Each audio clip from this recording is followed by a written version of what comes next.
All right, welcome to our training, everybody.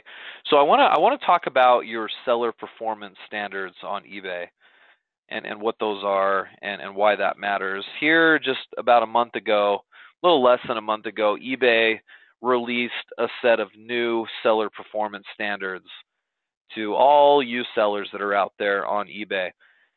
And those standards are really, really simple, and we're going to kind of read through what those are and why this matters to you guys, because one of the main metrics that they track now is something called seller cancellations or seller initiated cancellations. Okay.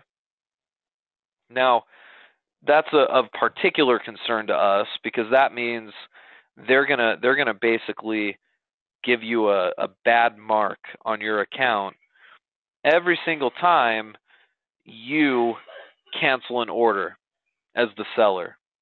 Now you might say to yourself, all right, well, when would I want to do that? Because don't I want my sales to go through? Why would I ever cancel a sale?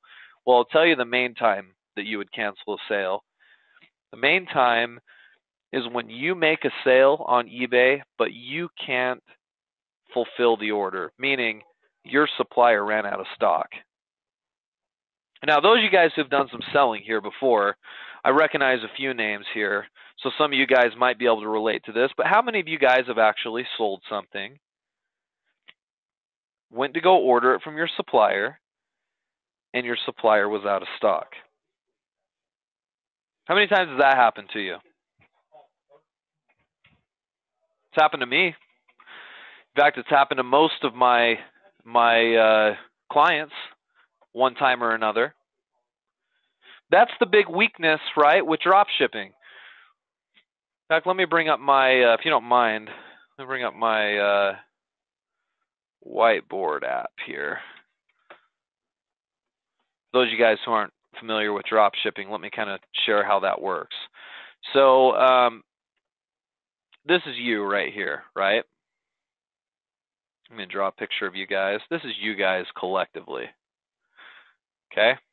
And you want to sell on eBay and make money. This will be eBay right here. Right? All these little eBay products and their descriptions. Description, obviously that's a product, right? So on and so forth. Here's the little eBay logo, whatever, right? This is the eBay website. I better label this so you guys remember what that actually is.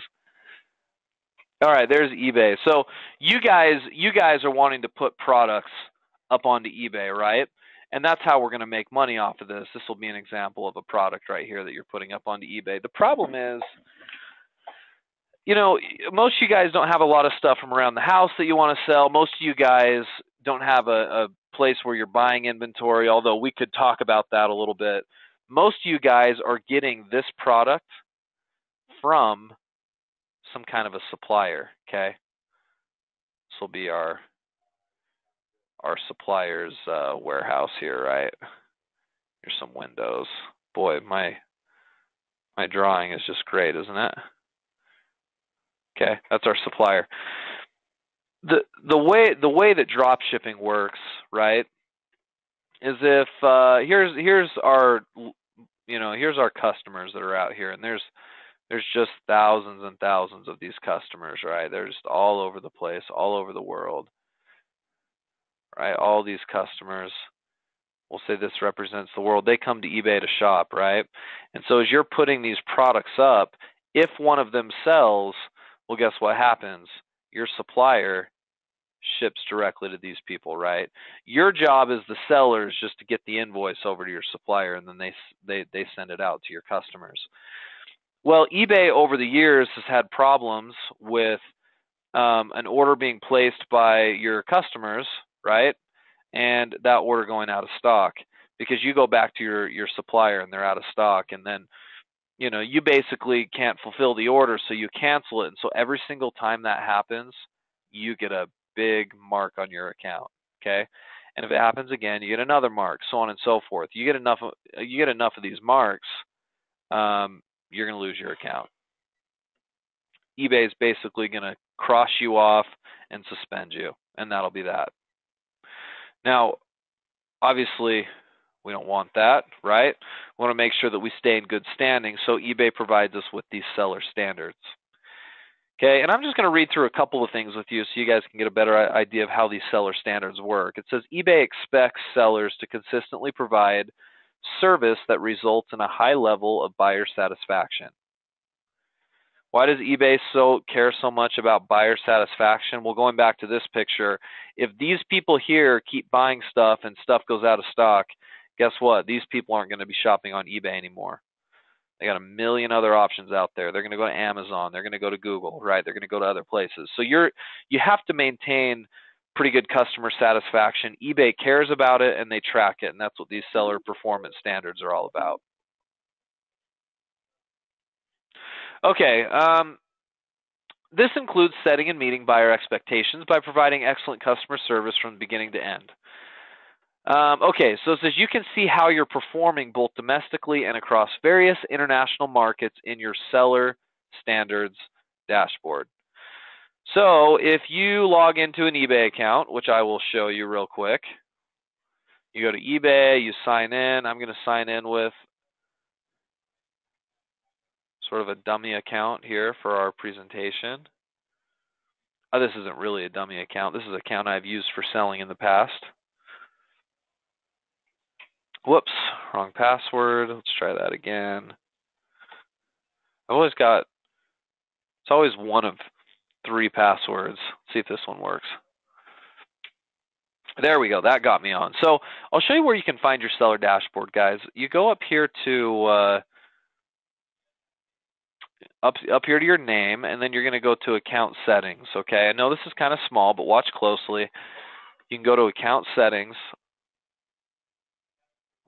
And then what you're going to do on your left-hand side of your screen, I'm going to zoom way in so you guys can see this better.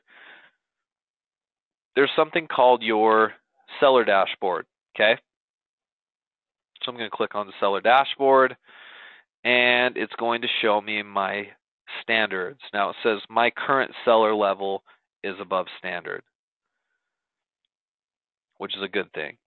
If you ever see that fall below standard, you're in trouble. And one of the things that will cause your account to fall below standard in this business is out-of-stock issues. Okay, what they call those in eBay's eBay's definition, or at least their terms, they call it a defect. Okay, this is what we don't want. Defects give us these little black X's on our account. So if you get a sale that goes out of stock and you don't fulfill on it and you cancel it, that's a defect. They measure something called your defect rate. Okay, so here's what the rate is. The rate equals we'll say number of defects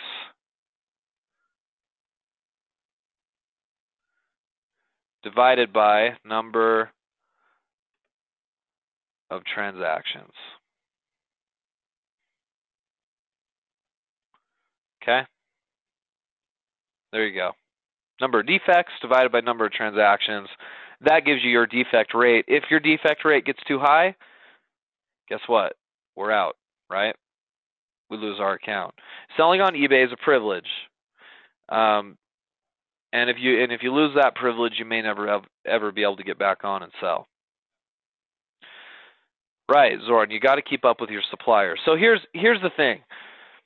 If you find, as you're doing this drop shipping strategy, the way we're teaching you guys how to do it, if you find that your supplier right here is consistently going out of stock on things, you need a new supplier. Okay? That's number one. In fact, I want to make a little list for you guys right here. I'll make some notes for you so that you can be aware of this while we work together on it. Okay, let me zoom in a little bit. Here we go. Sorry, I know I sound a little congested, but just bear with me. We'll call this things you can do to lower your defect rate. Okay? Number one, monitor your supplier. If necessary, use a new one. Okay? If your supplier keeps going out of stock on you, find a new supplier. It's as easy as that. There are suppliers out there that are going to be more consistent in the inventory they keep. Okay? Number two, if the equation looks like this, number of defects over the number of transactions equals your defect rate. If you increase this number right here,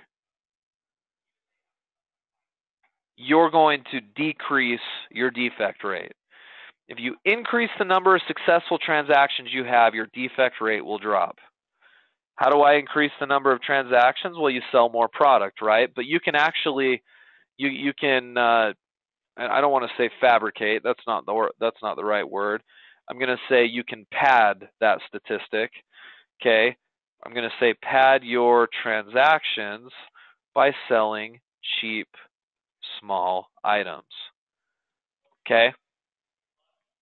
Baseball cards, basketball cards, and other collectible cards are great items to do this with. If you have an old collection, start selling those cards. If you don't have any cards of any kind, go buy some online or pick some up from the grocery store. It doesn't have to be expensive. You could spend, $2, $3, $4 on a pack of cards. And then the strategy is you get onto eBay and you list each one free shipping, and you start the auction at 1 cent. And you sell them. Now you might say, well, wait a minute, Trevor, what if they only sell for a penny? What if I only get one bid on the item and it only sells for a penny? Well, that's okay. You might lose a little bit of money in shipping these, but it's going to pad your number of transactions, which essentially is going to decrease your defect rate. I call it the cost of doing business when you're doing drop shipping. So in other words, pad your stats. Cards work great, so I'm going to put in parentheses cards. But I also want to recommend this. If you guys have never seen this site right here, let me just recommend it to you. It's called AliExpress. It's a, AliExpress.com. Here we go. Sorry, I typed it in wrong. AliExpress is a Chinese-based marketplace where Chinese sellers, for the majority, the majority of the sellers are Chinese. They post their products for incredibly cheap prices. Let me give you an example. If I type in gold necklace here and do a search, I'm going to get a list of gold necklace products that I can buy directly out of China for a very, very inexpensive price. Okay? Here's a good example of one.